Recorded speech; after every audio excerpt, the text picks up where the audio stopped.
What's up? We're here for another lift. Today is one of my favorites right now, the upper chest and shoulders. I got the wife with me again. She's been my little gym buddy lately, showing her how real ones work out, turning her into a real one. A work in progress, but you know, that's good.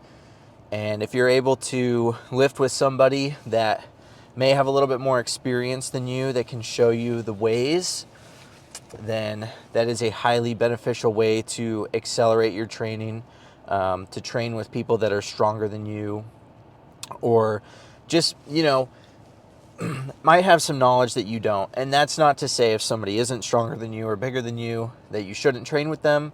You can learn something from everybody. So don't count somebody out just because they might be a few years behind you.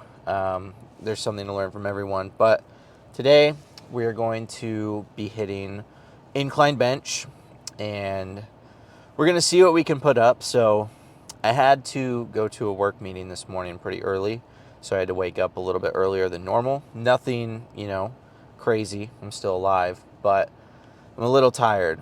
So energy and strength might be a little low, so I double scooped the pre. So hopefully I can match the strength, but if not, we're still going to get a good workout in. And then we're just going to do some probably incline machine press of some kind, maybe some incline dumbbell, and then spamming side delts and rear delts to get a crazy shoulder pump. So yeah, it's going to be a good one, and not much else to say, but I'll see you guys at the first set of incline bench.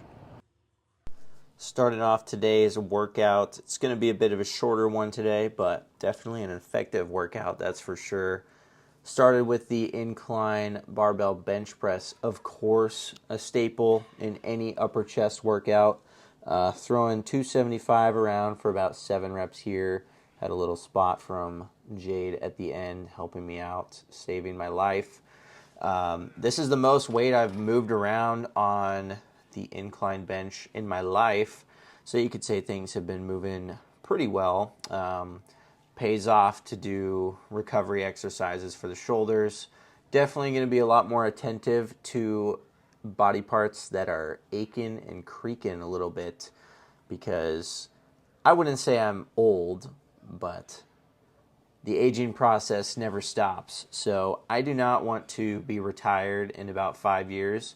I'd like to be able to do this for a lot longer, so I'm going to focus on recovery and all of that good stuff a lot more, such as post-workout stretching, any other recovery, things that I can do. I think it's a huge mistake when people just don't do recovery work because it's boring. Like, at that point, boring doesn't even really matter. It's your body. If your body is broken, you're not going to be working out. So if you want to work out for a long time, you should probably take care of your body. And what's even funnier is most people will tell you that they go to the gym because they care about their body and they care about being healthier, which is true. But then when it comes down to taking care of everything else, like sleep, recovery, nutrition, all of that, they're nowhere to be found. Everyone runs away. So I don't know. I'm in this for the long haul. I've been at it for almost 10 years now. So let's see if we can go another 10 and maybe 10 more after that. Here, Jade was telling me that she was an absolute goon and was walking in front of the camera ruining my video. Jokes aside, it was funny. But anyway, back to the workout. I think I mentioned in the car, strength was not as good for the rest of the workout, so I eked out most of my strength at the beginning with the bench press, and then the reduced sleep from the night before kind of came crashing in. So the weights weren't where I wanted them to be, but I definitely got the most out of them, to get the best pump that I could. And just not sure what happened there. My microphone cut out, but I was saying, just don't let the weight necessarily bother you. If you're a bodybuilder, the weight on the bar it matters to an extent, but the deviation from your actual strength to, you know, your strength being reduced in a workout's not going to be that high. So if you're lifting a little bit less than you normally would, don't let it bother you too much. You're not withering away into nothing. If you're eating your food, you're drinking water, you know, you're going to get a good night's sleep, then odds are by the next day, next week, you'll be back to normal. You just have to make sure that if you do have a day where you don't drink as much water, or you do fall off track and your sleep, you know, goes to crap, that you just fix it as soon as possible. Otherwise, you're just going to keep digging yourself into a hole, and the problem is going to get worse and worse and worse, and we don't want that to happen. Anyway, just finishing off the workout with some shoulders here. I only filmed a couple of sets of the side raises. Said it before. They get really repetitive, so I'm not going to show them too often, but just really trying to throw around as much weight as I can for about 15 to 20 reps. I find that with shoulders, the higher rep ranges have produced the most amount of growth for me, especially talking about needing to take care of my shoulders better. I have been focusing on not throwing around as much heavy weight, as that is what has typically given me problems for shoulders. It's kind of fun sometimes, you know, lateral raising weight for 8 to 12 reps, but if it's going to continuously put strain on my shoulder, it's not really going to be worth it in the long run. And I would just rather grow over time with lighter weight than keep injuring myself with heavier weight just to look cool. So if you're having problems like that, maybe you should, you know, think of ways you could change up your training so that you can keep doing this for a lot longer, because if you injure yourself and you end your career short, that's just sad. But anyway, we're at the end of the workout here, so it was great going over this with you guys, and I will see you in the posing room. All right, so we just wrapped up with chest and shoulders, and I definitely have some kind of a pump, so that's a good thing. Now, I'm going to say, since we're at the beginning of a cut, I think I've mentioned it before on the channel that this is going to be a time where I normally don't advocate that you should stay covered up in the gym. I usually just say wear whatever you want, but when you start cutting, that's when, so you're most likely going to reduce food from all of the carbs that you've been eating, so your muscles aren't going to be as full, but you're also at peak fat levels. So you're going to be peak fat and peak flat. So you're just going to look like a pile of dog shit. And if you're wearing a tank top at the gym, you're probably going to contract depression on the spot and just go home and drown your sorrows with a bunch of McDonald's. So I would recommend staying covered up. And honestly, if I wasn't getting ready for a show or I wasn't recording this video, I probably wouldn't even do posing, like just for a month, like at the beginning of a cut, just to kind of surprise myself. I think there's a good, you know, a good reason to stay covered up for a good period of time in the gym, just so you kind of don't really like get too focused on what you look like, and you can kind of lock in and focus on the actual training session, and then just know that if you're putting in the work day in and day out, that when you do take your pump cover off in a month, 6 weeks, 8 weeks, or whatever, you're just gonna look shredded, and you can completely bypass that phase of that in between of being like flat and fat. So anyway, I'm just gonna disappoint myself already and take my shirt off.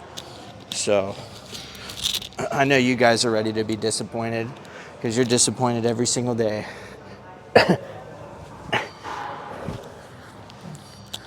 I don't even know if I have any chest pump left over. I'm trying to get it so my beanie doesn't come off, but got something left.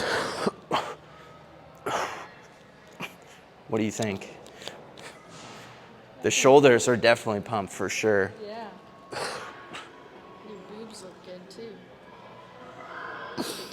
My boobs look good. That's what Jade says, so I'll take it. Hit a little side chest. Ooh, yes, I see it. Hold on. Get a little bit.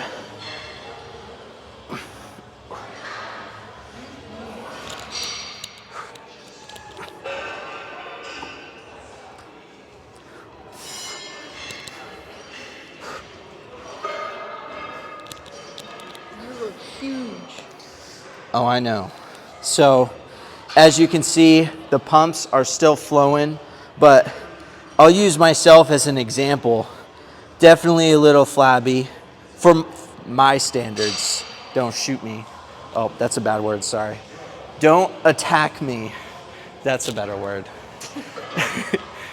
Anyway, semantics aside, don't get lost in like how you look at the beginning of a cut because that can severely throw you off. After all, you just came off of throwing down a bunch of food. Stick to the process, stick to the plan, and you'll be looking like a freak of nature in no time. Don't get lost in the sauce. Don't get lost in the sauce. I could not have said it better myself. Anyway, it's still stormy outside. Well, the storm has subsided, but there's a lot of ice. So I'm gonna concentrate on the drive back, and then I'll meet you guys back up at the house. All right, so we wrapped up the workout and we're now back at home. And something I wanted to touch on really quick is what I was talking about in the posing room a little bit, and just want to elaborate. So, the way I was mentioning, when you start a cut, you're kind of going to look a little bit fluffy, watery, not really have any details, not exactly what you want when you start a cut. Now, something that annoys me, and I'm just going to be real with you guys, and I'm not talking about you watching. I'm definitely talking about other people, or just don't be this guy, right? Or just avoid this mentality is whenever somebody thinks, somebody's going to start a cut, start a bulk, us lifters like to get ahead of ourselves and think that in the first week we're just going to be diced, or in the first week we're just going to be yacked out of our mind. And unfortunately, that's not the case. What bothers me is when lifters have a desired goal, and I'm talking about bodybuilding. So bodybuilders that want to get big, and this is more so for beginners. Bodybuilders that want to get big, and over time, and you're going to be bulking and cutting, more bulking because we're bodybuilders, and in a cut, you're not building, you're just stripping away fat to see what you have built. And you'll often hear bodybuilders when they're bulking, they're like, oh, I'm so fat, I don't look good, I'm overweight, like tons of problems. They'll list them on and on and on and on and on. But yet they're super strong, their body feels great, their sleep is really good, sex drive is really good, whatever. And then it gets to the point where it's like, okay, the bulk has ran its course. Now it's time to start a cut. And then you start the cut. And then instead of, they were just complaining about not being shredded, all of this, da da da da.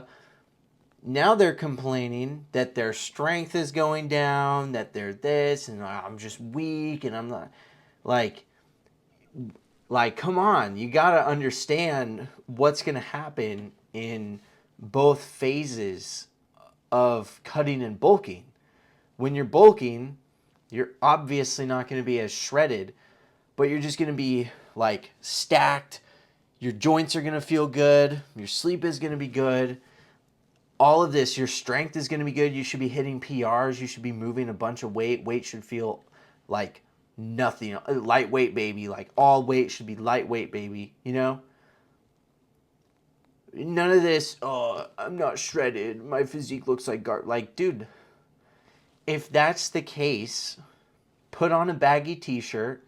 Don't look at the shape of your physique, Don't wear these skin-tight compression shirts so you can see all your rolls hanging out. You know what I'm saying?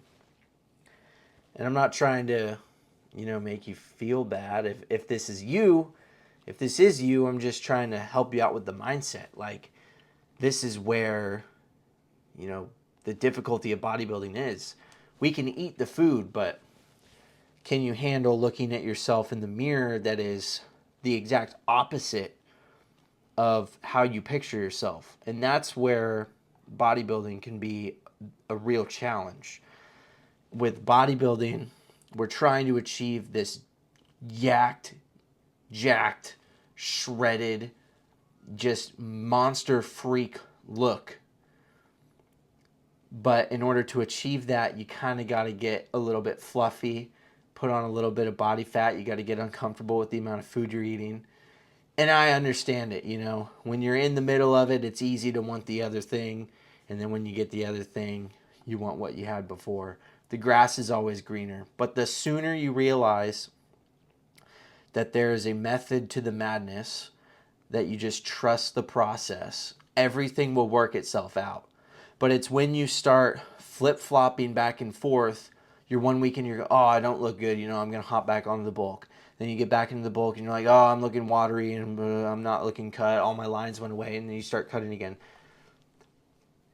That's when you start to make no progress. You're just spinning your wheels. You're not going anywhere year after year after year. So if you can lock in and mentally just be like, okay, I'm going to look like the Michelin Man for a few months, but I'm going to focus on my strength goals, increasing my mind-muscle connection, getting some weight PRs, improving my technique, refining everything, sleep, cardio, all this, dial everything in.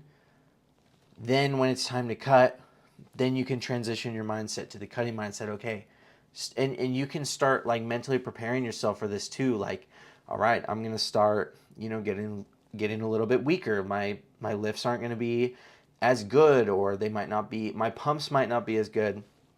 Going into prep, you know, I'm like hitting peak off season, like still hitting PRs, getting strength numbers, like workouts are really good, pumps are really good. That's going to start fading away. I'm going to wake up, I'm going to be flat, strength isn't going to be as high, I might be a little more tired going into the gym. But if you want your physique to look as good as it can, you can't be stressing out about stuff that is just going to happen anyway. And if you're really fighting to, you know, you should be fighting to maintain strength, but if you're telling yourself that, you know, you're not as good as you once were because you physically can't lift what you were lifting before when you were shoveling 2-3 times the amount of calories in that you were before you were cutting, you're really just going to dig yourself into a hole that's going to be very, very hard to get out of. So, like I said, it's hard to get out of this mindset. I understand. I've been there many, many, many, many times. And it's okay. It's part of the process. You just got to stick it through, you know, deal with it. It's just the name of the game when it comes to bodybuilding. But yeah, other than that, training's been great. And it's just, I will say, like, I've just been trying to not let like little things bother me as much. For example, like the ice storm outside. Like a few years ago, that kind of stuff probably would have gotten to me. Like I would have been stressing out. Like, oh, what if I don't get to the gym? Like, what if my car doesn't start? What if my car doesn't, like, I can't get up this hill or whatever? If that's the case, what am I going to do about it?